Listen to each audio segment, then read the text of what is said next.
اگر انصاف بندے کو پتا ہو نا کہ انصاف نہیں کر سکے گا، وہ ایک کے ساتھ بھی اس کے حقوق پورے نہیں کر سکے گا، تو اس کے لیے ایک کے ساتھ بھی نکاح کرنا ناجائز کہا ہے اسلام نے۔ ایک کے ساتھ نکاح کرنا ناجائز ہے، پتہ ہے اسے میں اس کے حقوق ادا نہیں کر سکتا، اسے روٹی نہیں دے سکتا، اسے رہائش نہیں دے سکتا، یا جناب کو اسے کوئی اور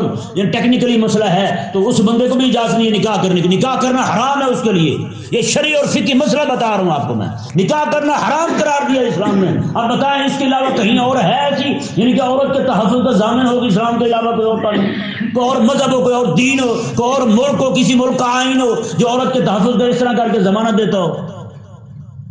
کہ مرد کو فرمایا تیرے لیے حرام ہے نکاح نہ کر دوں، تو اسے روٹی کپڑا مکان نہیں دے سکتا، اس کی نہ باقی جو حقوق ہیں اس کے وہ ادا نہیں کر سکتا، وظیفہ زوجیت تو اس سے ادا نہیں ہو سکتا، نکاح کرنا حرام قرار دیا اسلام نے اس کے لیے۔